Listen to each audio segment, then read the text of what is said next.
기자 김기환 기자 SNS 공유 및 댓글 SNS 클릭수 35 페이스북 트위터 카카오 스토리 SNS 공유 더보기 누구나 경제 행위를 할 때 비용 편익분 석을 한다. 선택 이초래할 각종 물리적 시간적 비용 코스트 과이로부터 얻는 직간접적 편익 베네피트 을금전 가치로 바꾼 뒤 편익이 비용보다 크다는 판단이 서야 이를 추진한다. 우리는 이런 선택을 타당하다 고평가한다. 가계기업은 수시로 비용 편익 분석을 하는데 수천억 아니조 단위 예산이 들어가는 정부 사업이라면 그런 문제의식에서 1999년 도입한 제도가 예비타당성 조사 예타다.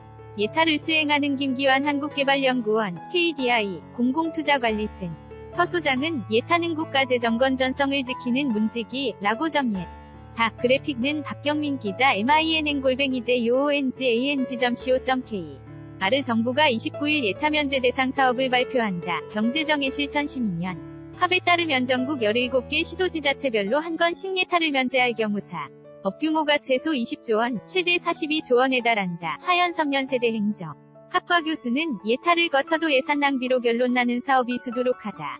예타를 면제하면 최소한 이 빗장마저 푸는 것이라고 설명했다. 중앙일보 1월 28일 4일 6면 자동차 대신 다람쥐만 다닌다는 일. 본식 다람쥐도로 를 양산하는 것 아니냐는 우려가 나오는 까닭이다. 우선 예타 면제의 원칙이 보이지 않는다. 국가재정법에는 예타를 면제할 수 있는 예외 사유가 규정돼 있다. 국가정책 사업이거나 국가안보, 남북교류, 재난예방, 문화재보건 같은 사유가 인정될 경우 예타를 면제할 수 있다. 문재인 대통령이 언급한 대로 광역별 한 곳씩 면제하는 것.